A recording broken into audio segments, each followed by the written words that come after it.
주님의 이름으로 문안드립니다. 미국 문학을 배우는 학생들은 에드거 앨런 포의 유명한 아셔가의 몰락이라는 소설을 아마도 잘 아실 것입니다. 그 소설은 한 여자아이가 자신의 쌍둥이 오빠에 의해서 실수로 산채로 생매장되는 이야기입니다. 후에 간신히 이 꼬마 아이는 관에서 빠져나오게 됩니다. 그리고 그 아이를 목격한 오빠는 충격으로 인하여 죽게 되는 줄거리입니다.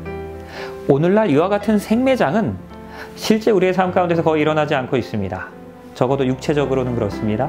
하지만 영적인 면에서는 우리가 생각하는 것보다 더 많은 생매장들이 경험되어지고 있습니다. 침례는 성경에서 회심을 상징하는 예식입니다. 침례는 우리의 죄된 과거에 대하여 죽고 우리가 그 예수 그리스도 안에서 기쁨과 승리의 새로운 삶을 경험하기 위하여 부활하는 것을 의미하는 것입니다. 자신의 기쁨만을 위해서 하나님께 거역하던 이전의 생애를 모두 묻고 생매장하고 새로운 삶을 사는 것입니다. 예수께서는 성경을 통하여 침례에 관하여 아는 것이 참으로 중요하다라고 말씀하십니다. 사람이 물과 성령으로 나지 아니하면 우리 하나님의 나라에 들어갈 수 없는 것입니다. 누구든지 그리스도와 합하기 위하여 침례받는 자는 그리스도로 옷 입힘을 얻게 되는 것입니다. 예수 그리스도께서는 모든 그리스도인들이 침례를 받아야 한다라고 말씀하시는 것입니다. 구원은 예수 그리스도를 믿음으로 얻는 것입니다. 침례를 통하여 그 믿음이 표현되어지는 것입니다. 그러하게 예수 그리스도께서 침례받는 것은 그리스도인의 삶에 있어서 아주 필수적인 것이라고 분명히 우리에게 말씀하셨습니다. 성경은 이 침례에 대하여 100번 이상 언급하고 있습니다. 그리고 예수 그리스도께서 제자들에게 마지막으로 다음과 같이 명령하셨습니다. 그러므로 너희는 모든 민족을 제자로 삼아 아버지와 아들과 성령의 이름으로 무엇해야 합니까? 침례를 베풀고. 누군가의 마지막 말은 중요합니다. 예수 그리스도께서도 제자들에게 마지막 말씀을 하시면서 새로운 교회를 위한 비전을 나누십니다. 그리고 그 교회의 지도자들은 온 세상에 복음을 전파할 것이었습니다. 그리고 이를 통하여 사람들이 예수 그리스도를 개인의 구주로 영접하고 침례받도록 그 하는 일을 제자들에게 위임하시는 것입니다. 주도 한 분이시고 믿음도 하나요. 무엇도 하나입니까? 침례도 하나인 것입니다. 성경에 나오는 단 하나의 참된 침례 방법은 물속에 완전히 잠기는 것입니다. 침례라는 단어는 문자적으로 담그다 혹은 잠기다라는 의미를 가지고 있습니다. 이 단어는 그리스어 단어인 밥티조에서 파생되었습니다. 그러하기에 침례의 또 다른 의미는 잠김입니다. 성경에서는 침례를 언급하면서 단 한 번도 뿌린다거나 붓는 것을 의미하는 단어를 사용하지 않고 있습니다. 그리고 예수 그리스도의 모본을 통해서도 이에 대하여 확증할 수 있습니다. 그때 예수께서 갈릴리 나사렛으로부터 와서 요단강에서 요한에게 침례를 받으셨습니다. 그리고 곧 물에서 들어갔다가 물에 잠겼다가 물에서 올라오시는 것입니다. 이때에 하늘이 갈라집니다. 그리고 성령이 비둘기같이 자기에게 내려오심을 보았습니다. 예수 그리스도께서는 요단강 물 속에 들어가셨다가 물 밖으로 올라오신 것입니다. 침례 요한은 요단강에 물이 많았기 때문에 그 장소를 선택한 것입니다. 예수 그리스도께서는 물에 완전히 잠기는 침례 예식을 받은 것입니다. 그러나 오늘날 많은 교회들이 물에 잠기는 침례 대신에 세례 의식을 행하고 있습니다. 이 세례의 기원에 대해서는 여러 가지 학설들이 있지만 한 가지 확실한 것은 이러한 방식들이 이 성경이나 혹은 예수님 그리고 제자들에게서 비롯되지 않았다는 것입니다. 물에 잠기는 침례는 예수 그리스도께서 돌아가신 이후에도 수백 년 동안 교회에서 행해지던 침례 예식의 방법이었습니다. 하지만 새로운 방법의 침례가 시간이 지나면서 교회 안으로 들어오게 됩니다. 그리고 점차 전통으로 자리 잡게 되었던 것입니다. 사실 현재 많은 교회들에서는 예전처럼 물속에 잠기는 침례 예식을 행하고 있지 않습니다. 침례탕은 이제는 오래된 교회들에서나 찾을 수 있습니다. 현재는 이 물에 잠기는 침례 대신 뿌리는 세례로 이 예식이 대체되어 있습니다. 그러나 여기에서 우리가 분명히 알아야 할 중요한 점은 현재 행해지고 있는 이런 다른 방식의 세례와 같은 방식의 침례는 성경이 아닌 단지 교회들의 전통에 기초한 것이라는 사실입니다. 하지만 이 성경은 분명히 우리에게 이야기합니다. 사람의 말들보다는 사람의 전통이나 유전보다는 하나님께 순종하는 것이 마땅한 것입니다. 이에 명하여 수레를 멈추고 빌립과 내시가 둘 다 물에 내려갑니다. 그리고 빌립이 침례를 베풀었습니다. 그리고 둘이 물에서 다시 올라옵니다. 이때 주의 영이 빌립을 이끌어갔습니다. 그리고 그 내시는 기쁘게 길을 가므로 그를 다시 못하게 됩니다. 이 말씀을 통해서 사도들이 이 침례의 방식을 전혀 변경하지 않았다는 것을 우리는 분명하게 알 수 있습니다.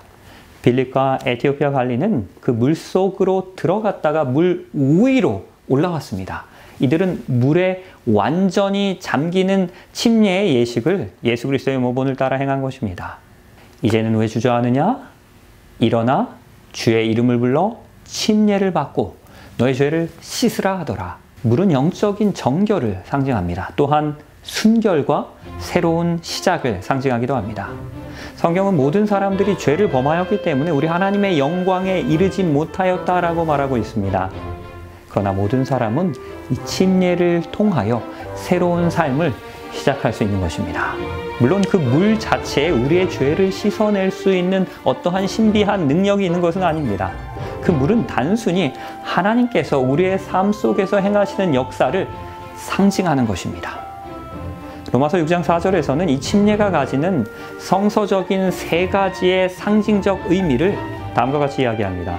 그러므로 우리가 그의 죽으심과 합하여 침례를 받았으므로 그와 함께 장사되었나니 이는 아버지의 영광으로 말미암아 그리스도를 죽은 자 가운데서 살리심과 같이 우리로 또한 새 생명 가운데서 행하게 하려 함입니다. 침례는 이전의 죄된 삶을 씻어내는 것입니다. 그리고 예수 그리스도 안에서 새로운 삶을 시작하는 것을 상징합니다. 또한 침례는 죄된 자아가 죽고 새로운 삶으로 태어나는 것을 의미하는 것입니다. 그리스도의 죽음과 장사와 부활을 경험하는 표시가 바로 침례인 것입니다. 예수께서 돌아가시고 장사 지낸 뒤에 부활하신 것처럼 새로운 그리스도인들은 침례를 통하여 죄된 이전의 삶에 대하여 죽고 물속에서 장사 지낸 후 성령의 능력을 부여받음으로 새로운 삶으로 부활하는 것입니다. 이 상징들이 바로 이 침례의 핵심인 것입니다. 침례받은 사람은 먼저 죄된 삶을 내려놓습니다. 그 물속에 잠기었다가 예수 그리스도 안에서 새로운 삶을 살기 위하여 올라오는 것입니다. 누구든지 그리스도와 합하기 위하여 침례를 받은 자는 그리스도로 옷 입는 것입니다. 바울은 침례를 받을 때 그리스도로 옷 입는다라고 기록하고 있습니다. 이것은 우리의 옛 삶이 예수 그리스도와 하나가 된 새로운 삶에 의하여 덮이는 것을 의미하는 것입니다. 그러하기에 우리는 그리스도의 이름으로 침례를 받습니다. 믿고 침례를 받는 자는 구원을 얻을 것입니다. 그리고 믿지 않는 자는 정죄를 받게 될 것입니다. 구원은 예수 그리스도를 믿고 은혜로 주어지는 것이기에 침례 자체가 우리에게 구원을 주는 것은 아닙니다. 하지만 그 침례는 그리스도인 경험에서 아주 필수적인 것입니다. 만약 그릇된 형태의 침례를 베풀게 된다면 궁극적으로 그 침례의 의미 또한 변질되고 퇴색되는 것입니다. 침례는 죄된 삶의 죽음과 예수 그리스도 안에서의 새로운 삶인 부활을 의미하는 것입니다. 오직 물에 잠기는 그 침례만이 이 모든 영적인 의미를 담아낼 수 있는 것입니다. 예수께서 대답하십니다. 진실로 내게 이르노니 사람이 물과 성령으로 나지 아니하면 하나님의 나라에 들어갈 수 없습니다. 진실한 물의 침례는 성령의 침례를 동반합니다. 거룩한 성령으로 침례를 받는 것은 성령 안에서 완전히 잠기는 것을 의미하는 것입니다. 이것은 성령께서 내 안에, 내 삶에 들어오셔서 나의 삶을 변화시키는 것을 뜻하는 것입니다. 성령의 역할은 우리의 죄를 깨닫게 하시는 것입니다.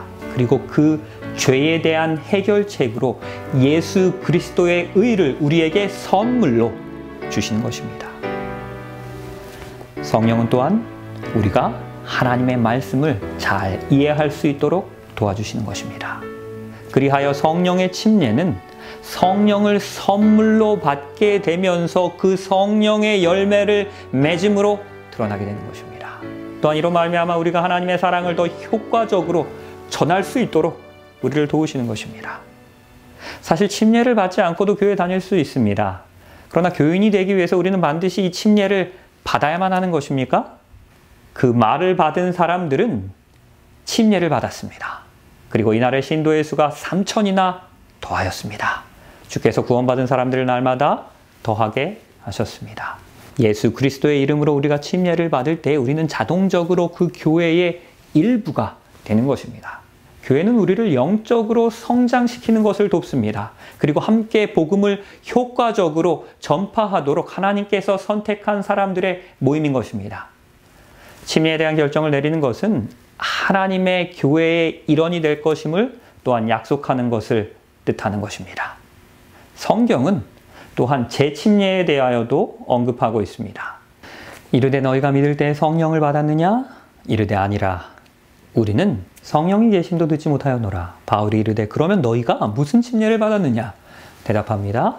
요한의 침례니라. 바울이 이르되 요한이 회개의 침례를 베풀며 백성에게 말할 때 내 뒤에 오시는 이를 믿으라 하였으니 이는 곧 예수라 하거늘 그들이 듣고 주 예수의 이름으로 다시 침례를 받았습니다.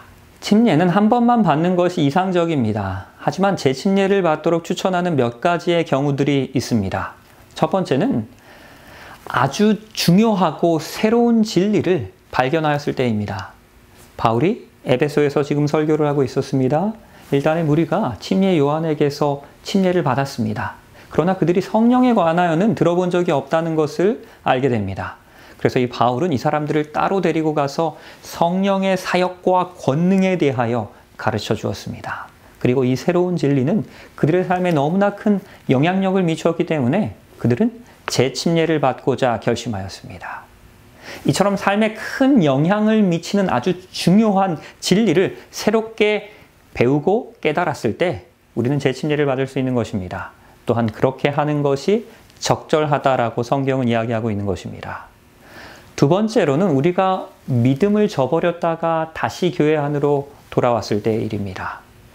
침례는 예수 그리스도와 혼인 관계로 들어가는 것을 뜻하는 예식입니다. 만약 여러분이 이 관계를 저버리고 예수 그리스도를 떠났다가 다시 돌아오기를 원한다면 그때는 재침례를 받는 것이 적절한 것입니다. 예수님과의 새로운 관계는 다시 한번 예수님께 사랑과 충성을 서약하면서 시작되기 때문입니다. 혹시 지금 이 시간에도 이 침례를 받는 것이 망설여지시는 분들이 계십니까? 이에 대하여 성경은 우리에게 분명하게 권면합니다. 이제는 왜 주저하느냐? 일어나 주의 이름을 불러 무엇해야 합니까? 일어나 주의 이름을 불러 침례를 받아야 합니다. 사단이 사용하는 가장 효과적인 전략 가운데 하나는 사람들로 하여금 결정을 미루도록 만드는 것입니다. 성경은 우리에게 분명히 이야기합니다. 왜 어찌하여 주저하느냐? 이 정도면 충분하다라고 생각될 때까지 침례를 미루지 말아야 합니다. 이제는 나 깨끗하다라고 느껴질 때까지 기다리지 말아야 합니다. 다른 사람들이 당신은 이제 침례를 받을 만한 사람입니다라고 인정할 때까지 기다릴 필요도 없습니다. 성경은 우리에게 이야기합니다. 예수 그리스도를 믿을 때에 그 예수 그리스도를 나의 개인의 구주로 영접할 때에 이제는 일어나 침례를 받으라는 것입니다. 지체하지 말게 되시기 바랍니다. 새로운 삶을 살기 위하여 바로 오늘 침례를 받기로 결심하게 되시기 바랍니다. 그때에 하늘로부터 큰 소리가 날 것입니다. 너는 내 사랑하는 아들이라 내가 너를 기뻐하노라. 예수 그리스도께서 침례를 받으셨을 때 하늘로부터 하나님께서 기뻐하시는 음성이 들렸습니다. 내가 너희에게 이르노니 이와 같이 죄인 한 사람이 회개하면 하늘에서는 회개할 것이 없는 의인 99으로 말미암아 기뻐하는 것보다 더하리라. 우리가 결심하고 침례를 받을 때 온 하늘이 기뻐합니다. 오늘 말씀을 다시 한번 정리합니다. 침례는 그리스도인의 삶에 있어서 가장 중요한 것 중에 하나입니다. 필수적인 것입니다. 그리고 오직 물속에 완전히 잠기는 방법의 침례만이 성서적입니다. 그리고 그 방법만이 침례 예식이 갖는 모든 상징적인 의미를 온전히 담아낼 수 있습니다. 침례는 죽음과 그리고 장사와 부활의 상징인 것입니다.